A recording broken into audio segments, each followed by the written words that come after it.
guys, I'm back and I'm better. My name is Zhani.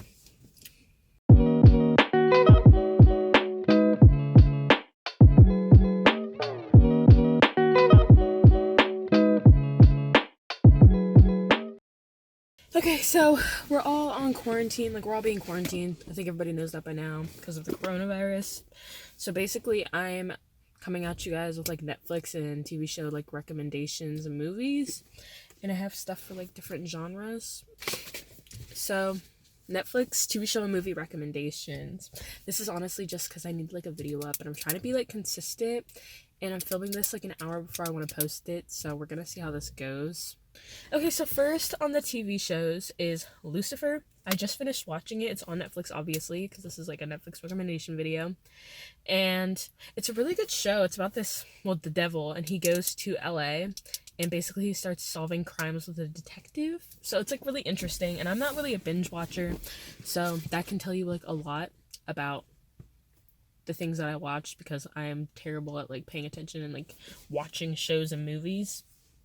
Next on the TV show list is Gilmore Girls. My friend put me on this, best friend actually, and it's really good. It's really heartwarming, and it goes through Rory Gilmore's whole life. It's a really good show, really good. I wish I hadn't watched it so I can watch it again for the first time. It's a really good show, so I recommend that.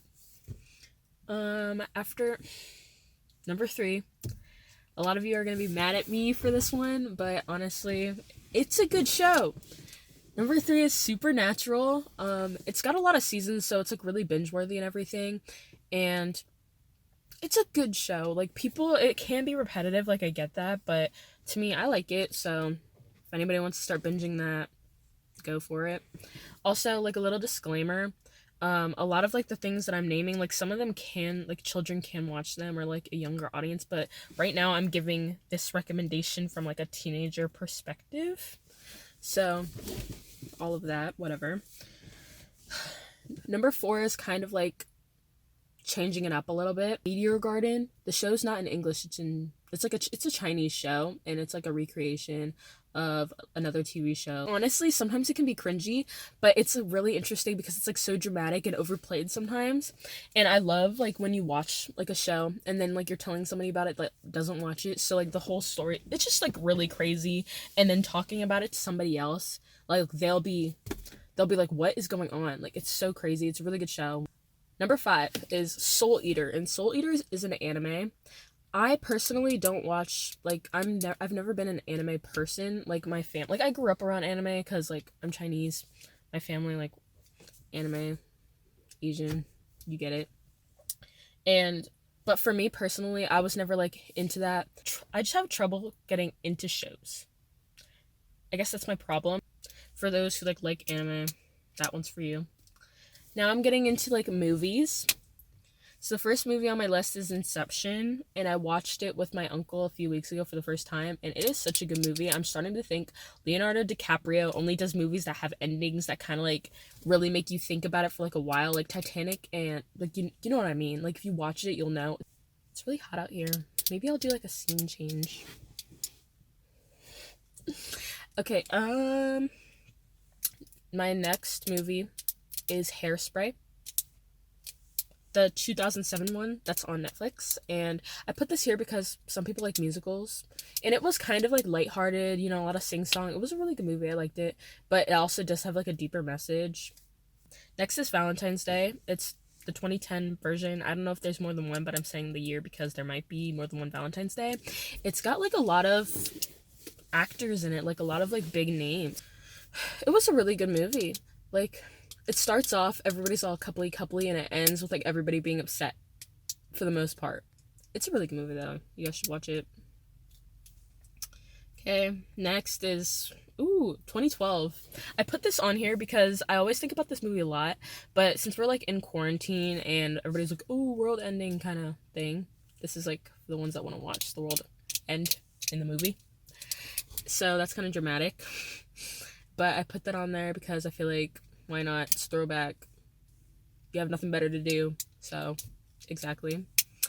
Next is Monster House, and this one's for 2000s kids. You know what I'm saying? This came out in 2006, so I was only 3, but like this movie's crazy good. This was like the OG horror movie, like next to Coraline. Like this is like the OG young kids horror movie. Like if this movie didn't scare you when you were younger, then are you even a child? Like are you even a person actually? Like I'm just saying. I am just saying. Okay, last on this list is Train to Busan. And this movie is not in English, but it's actually very good. And my friend recommended it to me like last year. And I watched it literally. I've watched it maybe 3 or 4 times. And every time I watch it, it makes me want to cry even more. It has zombies in it though. So if you're like completely against zombies, I suggest watching it anyway, because my mom does not like zombie movies. She's like against that. But she watched it and she loved it. So basically, like that's it. I wanted to keep the list short and this video short and everything, because ain't nobody got time for a long video anymore. Like the last video, my first video, was kind of long. Oop, sheriff. But yeah, I kind of want to give a shout out to Resources for Humanity Inc., which is the nonprofit that I started with my sister and my mother. And basically right now, since like the coronavirus is going on and everything, people need help. And so I'm just kind of putting that out there. I'm going to leave the website link in the description, because we're basically trying to provide like masks, and right now we're like making masks for people so people like don't spread germs and everything. So when you're going out, if you do need to be in contact with somebody, or even if you're like interacting with somebody from 6 feet apart, you can have a mask and you can wear a mask. Just a little disclaimer: Resources for Humanity, donate. So basically we're just trying to help people in general, because there's a lot of people who still don't have food, who still don't have shelter, and also who don't have the electronics for like their children to stay in school, and a lot of people who are losing their jobs. So donating right now would be really helpful to my nonprofit, because we can help take care of those families who are still in need and who are still struggling. Because fortunately for me and for my family and for many of the people that I know, we are not in that, like we were never put in that situation. So we have to think about and remember the people who are in that situation.